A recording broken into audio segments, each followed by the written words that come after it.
Welcome, Mitja, co-founder of Gosh, which is the creator behind the Akinaki chain. Welcome to the show. Thank you, Peter. Nice meeting you. Now, Mitja, tell us about yourself. Well, I'm like entrepreneur for last 35 years. I started young with voice over IP primarily. It was my first foray into the technology space. So I started several companies like telcos, Delta 3, which went public on Nasdaq in '95, I believe. Then I wanted to do more in peer-to-peer technology domain. So I went to create kind of distributed hash table based database, which was like distributed, almost decentralized, I would say. And through that, wasn't very successful, that one. We were like about 10 years early to the market. But through that, I got introduced to Bitcoin, which is what this relevant stuff is, right? So yeah, I read the Satoshi white paper quite early. I think like maybe 2010, and yeah, but it was great, but it was nothing to do really. Like with that, you couldn't do much. You could mine, that's for sure. But yeah, but it was fascinating. So I did some mobile while I'm doing some mobile stuff. Then like in mobile technology, then Ethereum been created, and that became more interesting because you could do already stuff on that. So I kind of, even before Ethereum, actually, I did some Ripple stuff. In fact, I currently, by the way, came about the fact that Vitalik also worked for Ripple. Funny enough. So that was like very surprising to me. But yeah, he did. I don't think many people know that. Yeah, I didn't know that, but I then came about this funny fact. But anyway, so I did some messenger where you could send money using Ripple API. No money, whatever, crypto. If you call it crypto, of course. Now several people would like to kill me now, but anyway. So yeah, and then I did some projects on Ethereum because that was already like way more interesting. And then I got introduced to some people which told me that Pavel Durov wants to start a blockchain. I said, okay, that's interesting. Like they asked me what we could do about this. So I said I need to read something about that. So I read like white paper and on virtual machine specifications, and I proposed a plan, and I became a CTO of the Ton Labs, which did kind of developer tools for Ton. From 2018, the Ton wasn't there. There was no code. Nothing was released except for the like Ton virtual machine specs. So we did the implementation. We had to, because otherwise we wouldn't do anything to do, basically. So we did the Rust implementation of Ton virtual machine from the scratch, from the specifications. Then we also did implementation of the node. In the beginning, it was like what we thought the protocol could be, or something like we basically left patches to be filled, to be kind of done when the protocol will be out. So yeah, so we did the Rust node, and when we did the Ton virtual machine, we also did the Solidity compiler for Ton, C++ compiler for Ton, infrastructure around that, like cloud, like databases, indexing databases around Ton, like before the Ton was starting. And yeah, then like the history already, like the Ton was problems with SEC, so some other networks started based on our like expertise, because we were the only one who could actually manage kind of Ton based networks at that time. And then I left to start Gosh 3.5 years ago. The Gosh was in the beginning. The idea was to do implementation of Git, decentralized Git.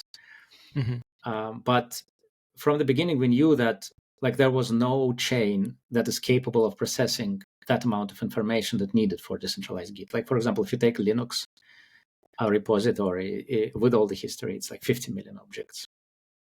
No, there is no chain at the moment even that can process that amount. in like a process, yes, but in sensible amount of time. Like when you hit the merge button, that it will actually like be something that you can like at least wait while you're doing coffee or something, not for 3 weeks. All right. So I started this consensus research when I was in Ton Labs because I realized quite early that even Ton, it's not scalable enough to support what we actually needed. And then I looked at Solana as well. I spoke with Anatoly back then, and kind of Solana is a brilliant design, but even that wasn't capable. Like we knew from the beginning that Solana wouldn't scale that much. Like you would need to change a lot for it to scale. Mm-hmm. And so I said, okay, we need to start from the scratch. Probably again, there was nothing. Even the scientific papers weren't like providing what we needed. So we did this research. It was published by Springer Nature Lectures on Computer Science last year in July. Akinaki, it's called the research is called Akinaki, probabilistic proof of stake consensus protocol with fast finality and parallelization. So the idea was to take Ton virtual machine and simply replace the whole consensus portion, like everything except for Ton virtual machine. Why Ton virtual machine? Not only because we knew it and we like implemented it, but also because it's the only asynchronous virtual machine. And like you need a synchronicity if you want to create like parallel or highly parallelized environment. And of course, in terms of scalability, you need highly parallelized environment. So that was really the only choice. So we took Ton virtual machine, and then we kind of replaced the whole consensus thing. And Akinaki reaches consensus just in 2 communication steps. And so that's why we say the fastest blockchain possible, because you cannot go below 2 in interactive settings. Like you cannot do that. Of course, it's a lot of that is marketing, but in fact, it's true scientifically. Like you cannot go below that. In like consensus theory, it's impossible if your consensus is deterministic. Okay, with deterministic consensus, you cannot go 2 steps. Like it requires more. So that's why Akinaki is probabilistic consensus. Yeah. Okay. So that's how I got here. Yeah.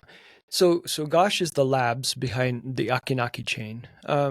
Let's start out with a fun question. Tell us about the name. What was going through your mind when you came up with the name Akinaki, and what does it mean? Yeah, that's funny. Yeah, I'll tell you. So when I wanted to do the presentation explaining the protocol, and we recorded it. It's actually like 500,000 views or something right now. So we wanted to record this live, and I thought how to illustrate how blockchain works, how Akinaki protocol works.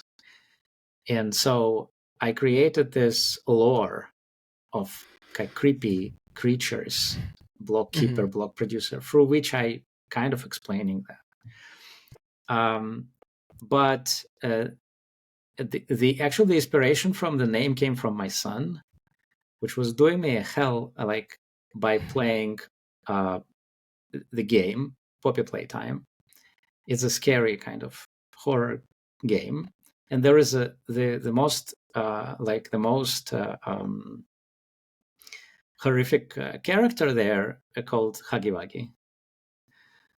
Okay, so I said, okay, that would be nice to call it. And why Akinaki is because acknowledgement and not acknowledgement message is how Akinaki protocol actually works. So I took the acknowledgement, not acknowledgement, and I created just this character, which from the beginning I thought it's a girl. It's a girl which slashes, so she has a knife. And then the whole lore around that kind of became a reality. And when we actually thought about how to get into the market, we actually said, this is nice, like people like that, and we should run with that. So we took this lore and we kind of created everything around this lore with the go-to-market.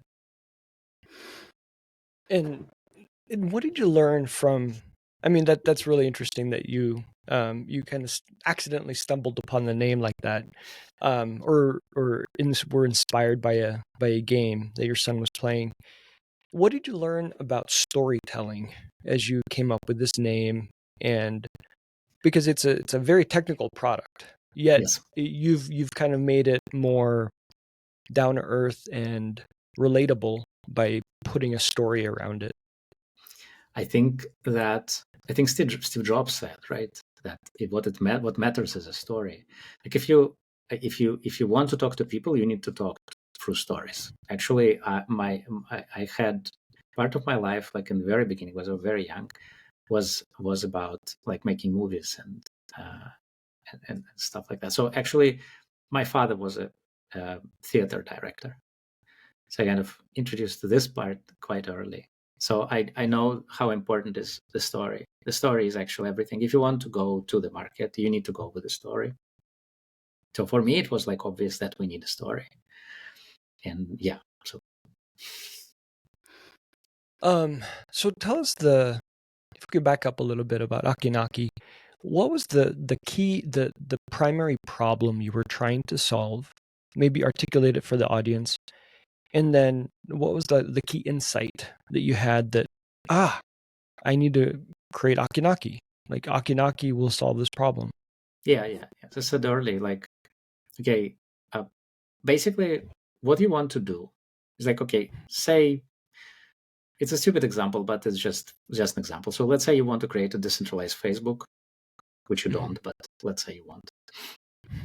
And if you in like Facebook, if you go to the mobile application and you post something on Facebook, you don't expect that to take minutes or a lot of seconds. Actually, you expect that to take exactly 1 second. There is actually research saying that people are ready for responsiveness of 1 second. If it goes above that, they think something wrong, something is not correct. So, okay, so I said the finality of this blockchain should be something that is comparable with the cloud computing today we have, right? Cloud databases, backend services, and so on. That is below 1 second response time.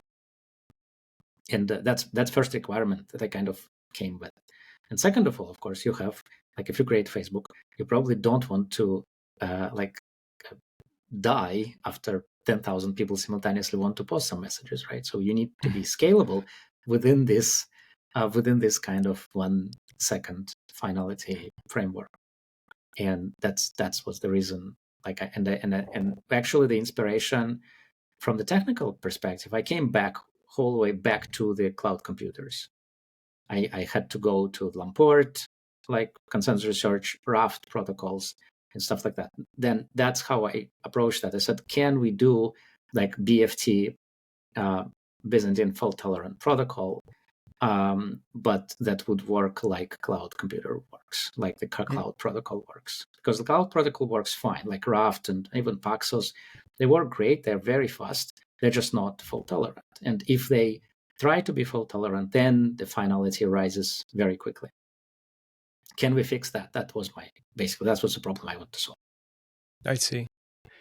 And tell us the state of Akinaki right now. Is it you've launched Mainnet?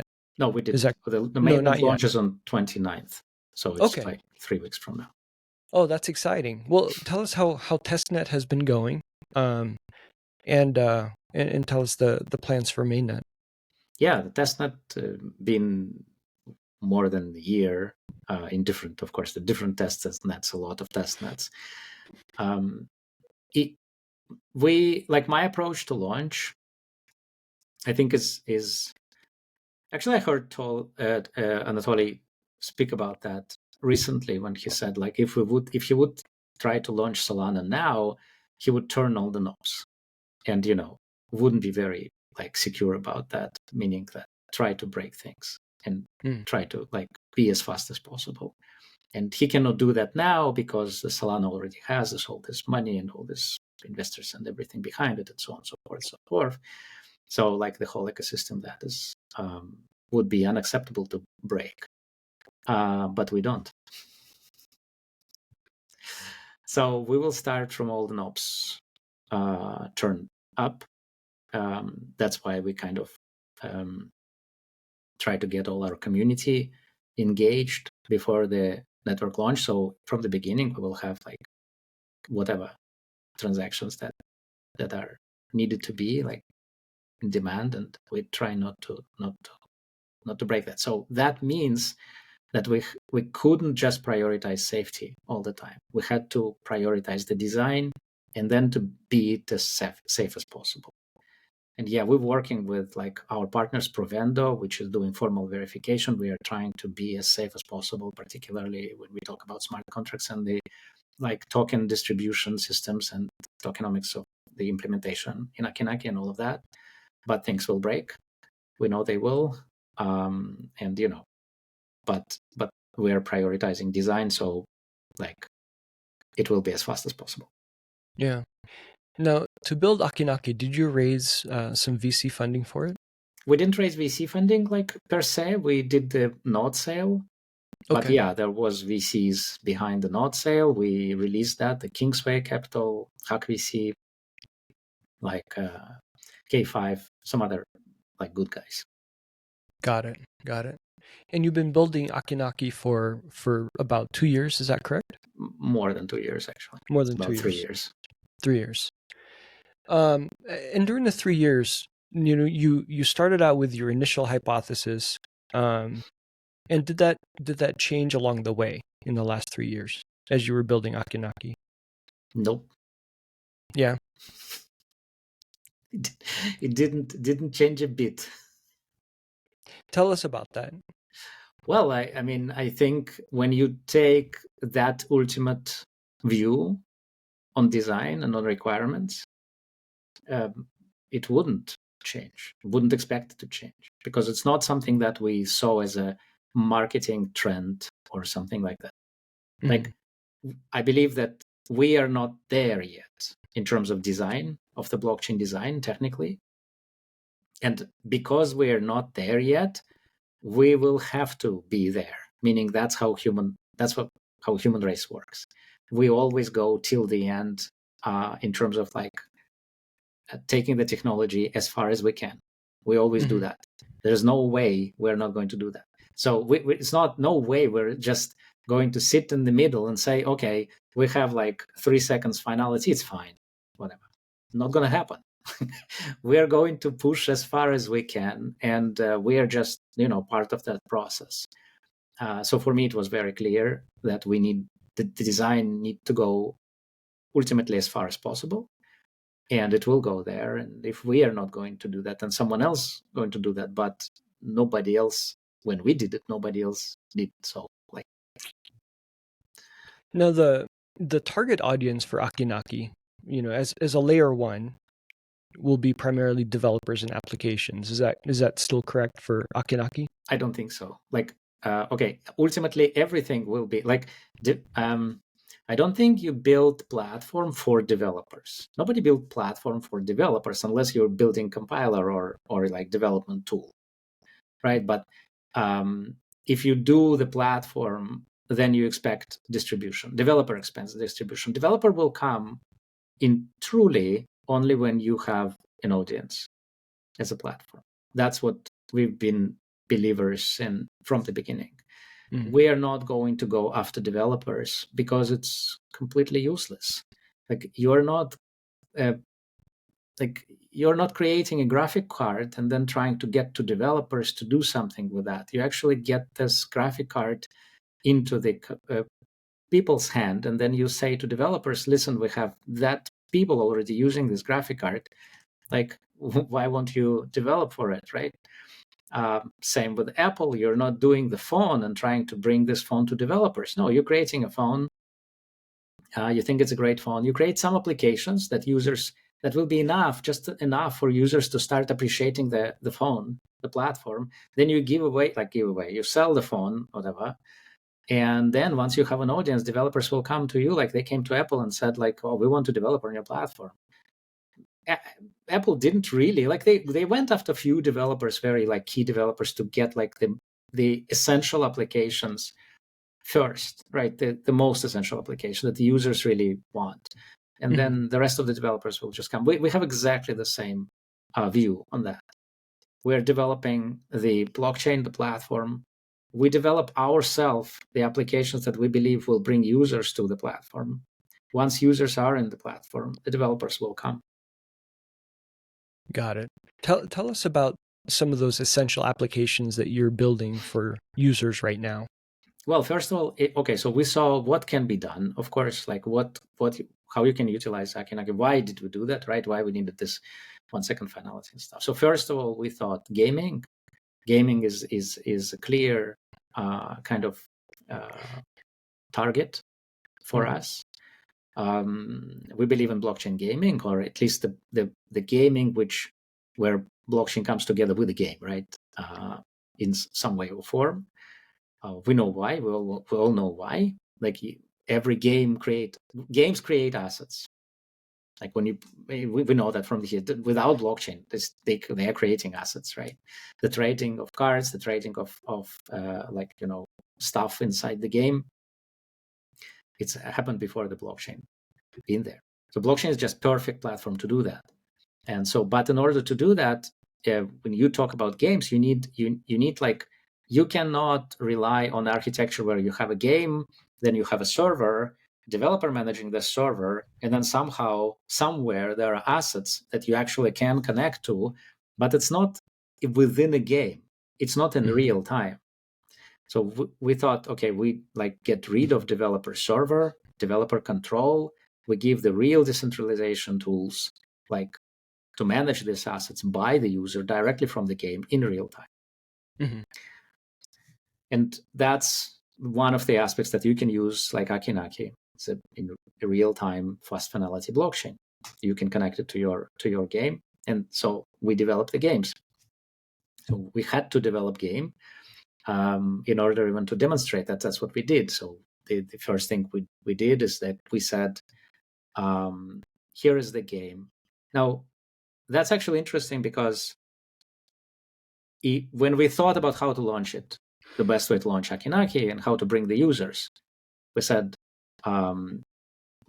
maybe we should develop something where users can participate in kind of securing the network.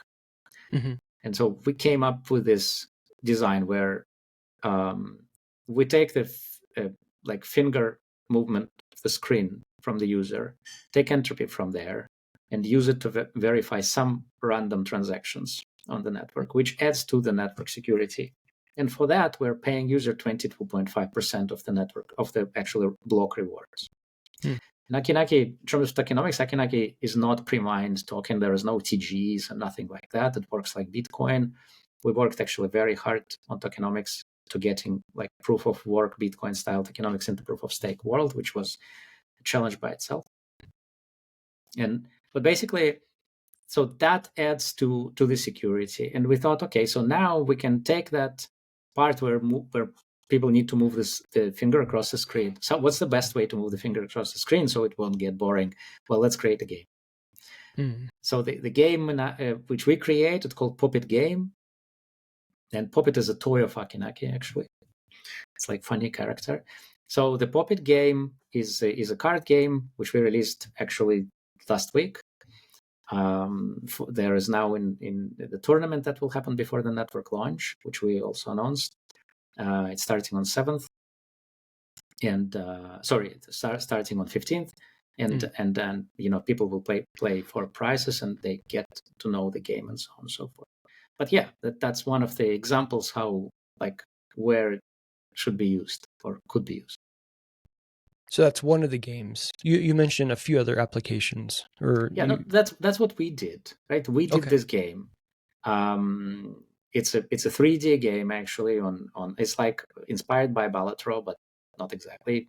It's multiplayer and so on and so forth. It's a Unity based game, so that developers can, and we will open source it. So developers will be able to come and say, okay, so this is the game. This is how you can build it, right? You can take that, build it. We have audience for our game, so you can introduce your game as well to work on Akinaki, and that's one of the. And tell us the game mechanics, how this game will show off the features of Akinaki that are not present on any other layer one. Oh, very You simple. mentioned, Yeah. yeah, The whole game is on the blockchain. Okay. Everything, like everything you do, is on the blockchain. There are no intermediary servers. Like the whole backend of the game is on the blockchain. And so there's no latency. Very, very it's real time, crisp and fast, and people will be able to tell that it'll feel like a Web 2 game. Exactly. And for those that are just looking to learn and play and have fun, I imagine a lot of people that are going to be playing this game, they know something about Akinaki, and so they'll be looking out for those features, and they'll probably say to themselves, this feels like a Web 2 game. Some people that will be playing it might not even care about the architecture underneath, and they just want to have fun. Of course. That's the whole idea. That you don't need to feel that you are, in some clunky other environment and then say, oh, I'm on the blockchain, so that's why it's so bad. Yeah. But that also presents a challenge, because you do want people to know that it feels like a Web 2 game, but it's actually on the blockchain, because that's kind of the key message, right? Yeah, of course. And so how will you achieve that when, given the circumstances of they just want to play a game and they don't care about the architecture? It's because of course, like there are features there inside the game, like trading cards. Like because you play, it's free to play. There are no NFTs or stuff like that. But when you play, you create this trading. It's game with the trading cards. And so the cards are tradable. We released that part. Actually, the creation of the card was released to our community like 6 months ago. They created tens of thousands of these already. And wow. and so yeah, so these cards they will be all transferred to Mainnet once we launch. And this part of the game is actually very much blockchain based. And now you will be able to trade inside the game once you're playing using decentralized exchange right from the game interface. And this is just to demonstrate what you can do with in-game assets in real time with all the trading features and like whatnot, trading collectibles and stuff. So you can actually like play competitively very fast and so on, but you also can play relaxed and then doing some other stuff like strategic stuff, like again, trading or stuff like that with your in-game assets. Yeah. And you're hoping that you're familiar with the word beachhead, right? Where it's kind of the initial application, which will showcase all of the features of the chain.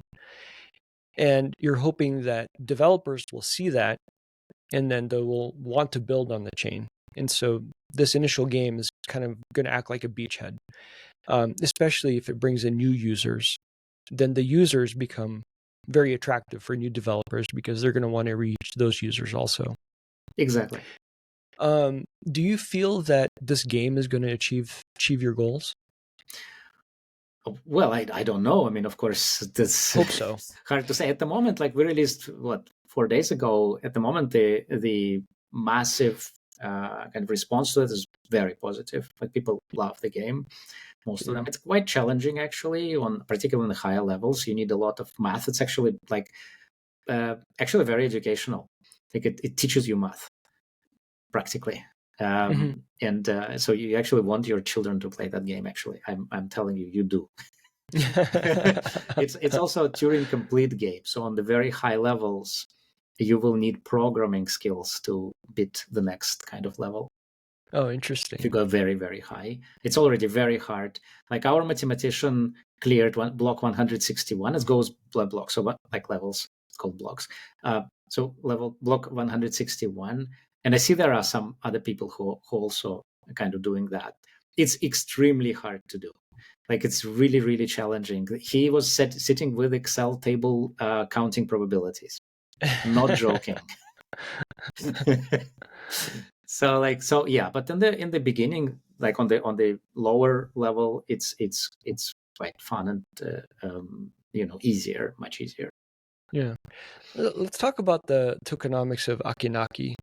it looks like it's a dual token system. Can you help describe for the audience what I think most people are familiar with just a single token for a chain, but you have two. Yeah. Maybe tell us a little bit about that.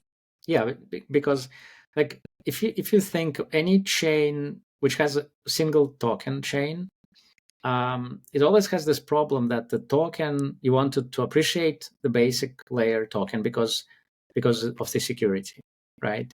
Because if you stake, then this is your security.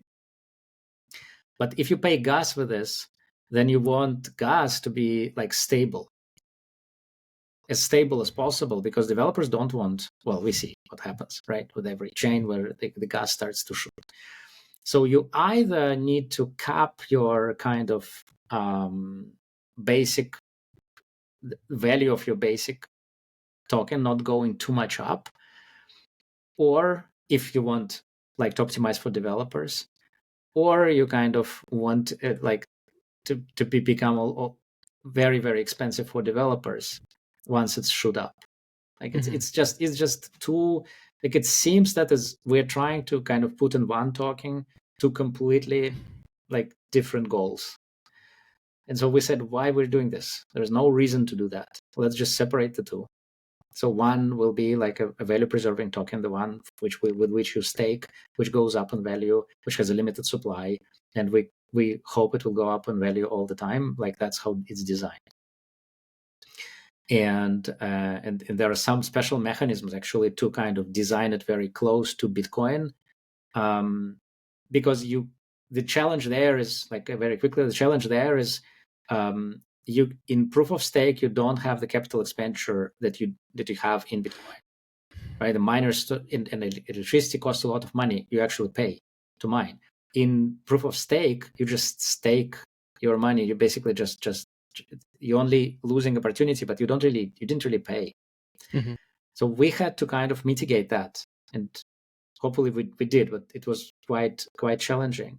But anyway, so one token is for value and security, and then we created kind of stable coin, which is not a really stable coin, because we said if it's a gas token, it doesn't matter if it go down. We only don't want it to go up.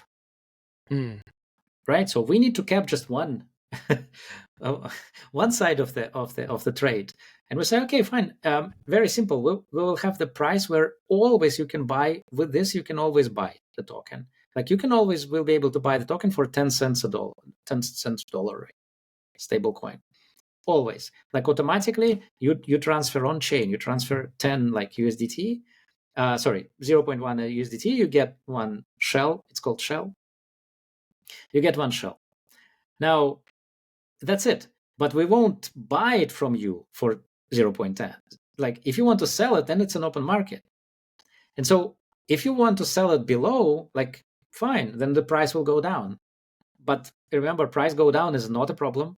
We're not trying to create a stable coin. We actually call it unstable token.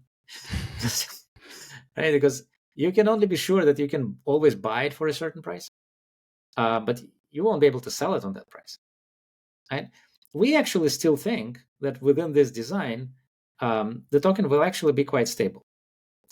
But it's not, like sometimes it will go down, but it will come back, obviously, with the usage. Because the more you need to use it, like when you sooner or later, you kind of deplete the demand, and then kind of you will need to bring more. And to bring more, you need to pay 0.1 or whatever stable price is, right? So it will kind of go down and then back, down and back. Depends on the demand. Yeah. Which is fine. Right? So if the network is not used very much, then it means that a lot of these tokens will be sold. Right? So the price will go down, means the gas will go down in price. And then you again want to use it because the price is so cheap. Right? If you like if the network is very, very kind of consumed a lot, and a lot of developers use this to pay the gas, and a lot of people use it to pay the gas, then it's kind of go down. We actually have also another thing, which is there is a gas-free part, where the chain is actually a lot of times just give you to use it for free. The gas is paid only after certain like transaction limits, after certain limits on your, if your application consumes too much, like, okay, the way to think about that is this. When you run a validator, you're already committing resources you pay per year probably, or like a capital expenditure are fixed. Mm-hmm. Inside this fix, you already have this amount of cores, like this amount of capacity, compute capacity and network capacity that you anyway already bought. So there's no reason not to use it. So to pay gas from the beginning doesn't make a lot of sense. To pay gas constantly all the time doesn't make a lot of sense, because it's actually goes stages. Like there is this amount of capacity. It's like AWS giving you for free the servers. If you go to if you now open an account in AWS, right, as a developer, you get a credit. You get a immediately free server. How do they do that? Well, it's exactly the same mechanism, because they have so many servers. A lot of them just stay idle, and so they can give you this capacity for like. So you can start developing, grow, and then start paying. So it's exactly the same mechanism in our case, because we have this unused capacity provided by all validators. So up to this capacity, you can use it for free. Like all of people can use it for free, right? But if your application started to outgrow this validation capacity, then like, which means validator need to upgrade the machine to keep up with the demand. For that, you need to pay. Then here you start paying, right? And if it goes down, shrinking again, then again, like, it's becoming free. And that's actually very user friendly. I mean, I had this debate with a friend who was new to blockchain, and his comment was, for me to do a transaction, I had to buy this token, and that's just a weird experience. Exactly. But we don't really think about that because we've been in it so long. But he's exactly right. It is a very awkward experience when in the Web 2 space, you first receive value before you start paying for something. Here in Web 3, we expect people to buy something first before they actually receive any value. And it's just an awkward experience. And so what you're sharing about the Shell gas token makes a lot of sense. I mean, it's effectively a credit like AWS. Imagine like people playing our game, and in order to start playing game, they need to pay. Like, it's weird. Yeah. It's not only weird, it's not going to work. Yeah, no, exactly. It'll be a huge barrier to adoption. Exactly. Absolutely. Exactly. So we don't do that. Like, that's from the beginning. That's actually when, like 3 years ago, I knew that we had to do that. Like it was very early in the design that said we need to get free part to the developer. And then also we need to create a system where developer can easily pay for gas of their users. Because actually that's what you're doing as a developer when you like consume AWS resources, right? You pay. It's not the users pay. You take money from users somehow and then abstract that, and then you pay for servers. So we think that this is also a valid model where developers can start their application for free, grow, then when they grow, like, you need to understand how you make money. When I say you, by the way, it's not a developer. Decentralized system, same thing. Like, and then by using this money to buy the capacity that you need, and the rest is revenue. You do whatever you want to. Yeah. Now you mentioned Mainnet is coming up. How are the preparations going for that? Are you nervous, excited, anxious, looking forward to it? It's all of the above. For a lack of a better word. Yeah. French. I believe it. It's totally insane. Like, we're working like 24 hours. It's totally insane. And in the middle of that, we release the game, we're in the tournament, and then all the validators that need to run their machines, and the specs of the machines are not easy. Like, it's very, like, the network is very very fast. You need a lot of like coordination on the network side. We've announced some partnerships with like Netix, for example, for peering, because the internet just you cannot expect like to come with a validation on the open internet and expect the network to become like very, very fast. And we see that from Solana, by the way, and from other guys that are actually like doing this now, like working on that. in our side, it was part of the design from the very beginning, because we realized like 1 million transactions per second. Just imagine what kind of network you need to run this if you connect all the validators with all the validators. Yeah. And that you if you want to still have this fast finality. Yeah. Just imagine it's because this is what trilemma is actually like. So you have, in order to be decentralized, you need to have a lot of validators. But when you have a lot of validators, you need to transmit packet between all of them, like, right? So if you have 10 seconds, that's fine. Like Ethereum, like you can create broadcast protocols that will be hoping, like, and propagating the network by hops and do stuff like that. But every hop, we don't know where it goes because we cannot control the network. So imagine that I go with one hop to validator in New York, and then the next hop is to Singapore. Forget about fast finality. So you kind of need to go down to the network layer, to the network infrastructure layer, and think how you organize the infrastructure of this internet to actually work for being able to have that decentralization without hampering the decentralization. So yeah, it's. You mentioned Solana is looking or is doing something in this space. Are you talking about Double Zero? Yes, exactly, and some other also. It's not the only one, but they effectively doing kind of what we did. But in our case, it's just part of the protocol.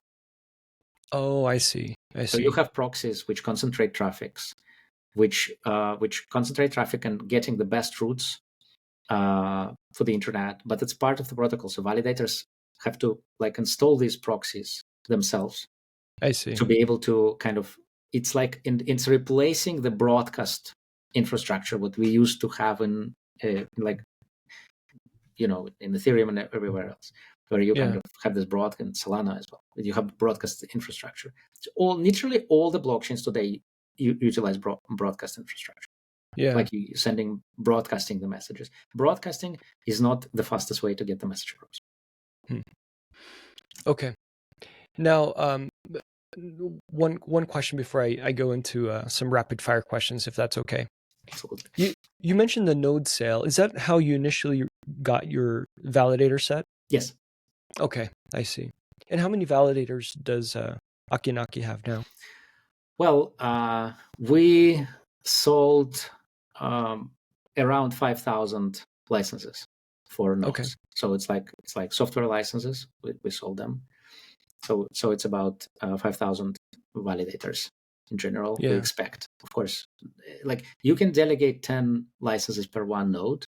So like in the beginning, okay, but it's not exactly the delegation like you expect, because in delegation normally you would have 10 x10 rewards for this server. Not in our case. You will still have the reward per validator, but you simply can delegate the node so you don't lose what we call reputation coefficient, which is an important part of the rewards. But you will mine less tokens when delegating everything to like one node. So with the time, when someone start to delegation process, is basically a self-adjusting kind of mechanism of decentralization in the market terms. Like if you think that you actually want to optimize for infrastructure cost, you will delegate 10 per node, so will be less nodes. But once you think that the network is actually like you want more tokens and you want to optimize for more tokens, for mining more tokens, you will delegate, which means you will have more servers on the net. I see. So it self-balances that way. Exactly. Yeah. When you have the token generate, so there won't be a token generation event because these are with first block you start the rewards start with every block, and then they distribute to the validators, the current validator set. That's very interesting. So it's a hybrid model of mining and staking. Yeah, it's not technically mining because you kind of don't really mine anything. Yeah. You still like you don't spend resources on stupid hashes. But in terms of rewards, okay. And it's the reward is not paid to the actual block producer. The rewards are paid across the whole protocol because everyone participates. I see. Because like in security, everyone participates. Like the block producer produced the block, but everyone else participate in like there are subset of nodes which validate the block, and then other nodes is applying the block. So everyone, and they also, because it's multi-threaded, so there could be many more than one block producer. As the network becomes more, we'll have more and more threads with more and more load. So more and more nodes we need to produce blocks. I see. Okay, let's jump into some rapid fire questions. Okay, what is the most underrated dev tool? Web 2 or Web 3? Oof. That's really hard to answer. Wow, you just overwhelmed me, because like I'm thinking like 20. And I asked that because you mentioned Git earlier, and so Git is important, but it's not underrated. I don't think Git is underrated. I don't think everyone uses Git.